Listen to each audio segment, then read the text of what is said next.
insurance companies are the second biggest theft unit besides taxes. Behind the government. Yeah, taxation's theft. Clearly, guy won the Powerball. I'd say, but you got to be specific. You got to say, like, car insurance. No, even like home insurance. Health insurance is a not giant life racket. insurance. Everyone dies. Yeah, so why does it need to be insured?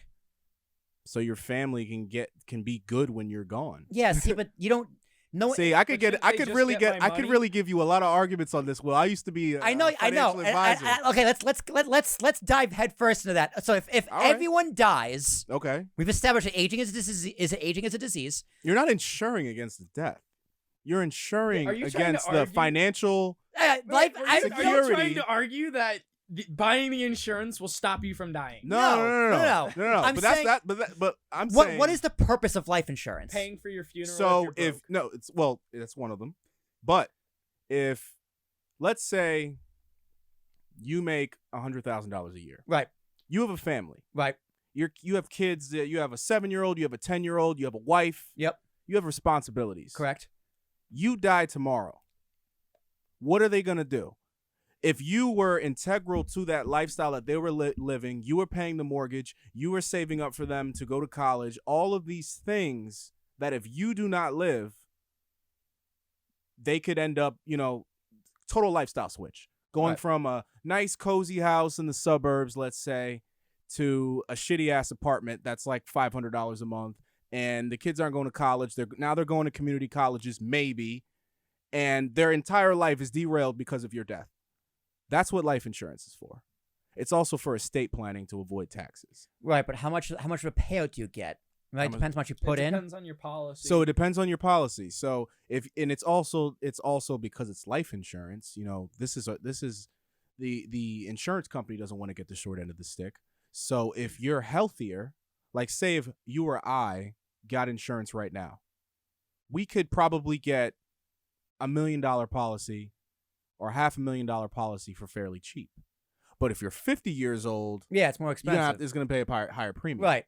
Well, and they do health checks, they do blood, they do all of this stuff. Right, because but they don't want the short end of the stick. You could also just take all of that money that you would put towards a health insurance plan and just put it in investments in other places and get more money. It's like, why are you insuring? Well, here's the other thing. Why are you insuring? I got an argument against that one happen? too. I got an argument against that one too. Okay, let me hear it. What people don't know is that life insurance policies, the ones that aren't term insurance means it's like, okay, you pay this for 20 years. Right. A full policy is a policy that you pay the entirety of your life. Term 20, you might live 20 years, and then you're done. You have no equity in it. It's like renting an apartment. Right. Full life insurance, you pay for the entirety of your life, and it's gonna pay out because everyone dies. But the thing that people don't know about is that the full life insurance policies, and this is a big one, it's basically a brokerage account inside of a life insurance wrapper. So part of the money goes to the insurance death benefit, and part of it goes to the investment portion. And here's the big thing. Life insurance is a tax loophole because for whatever reason, life insurance proceeds are not taxable. So part of it's going towards the death benefit, and part of it's going to the insurance, the investment portion. So when you die, they get the life insurance benefit plus the cash value, no taxes. I do like no taxes. So the argument in terms of investments, you're getting two things in one. Christopher, any comment? So I was actually listening into another podcast. I've been really listening a lot to. But don't do a whole life, guys. Whole life suck. And they were talking about when you get a partner in a real estate deal. So to avoid anything like in a worst case scenario, this is more of a peace of mind thing. Each partner would get life insurance on each other over the house.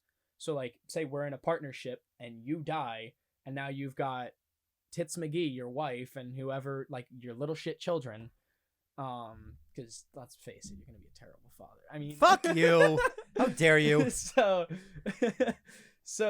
basically, you'd have this policy. So if you were to die in like a car crash or anything, instead of the house being transferred to their name, like that part of the partnership being transferred to their name, I'd be able to buy you out first. And then they'd get that money plus the life insurance stuff. and I'm not getting screwed over by your wife being a bad partner to me, Right. or whoever would have gotten it being a bad partner. So it's Right. also used in the real estate world for that reason, It's used a lot in business, like you said, especially doing because of stuff. partnerships and things like that. Exactly. All right. Yeah. Well, I guess I stand corrected. Telling you, man. Idiot. Yeah, someone tried some. I don't really don't want to get in too much into my planning, my planning hat, where I break it down. But I just gave you a little quick synopsis.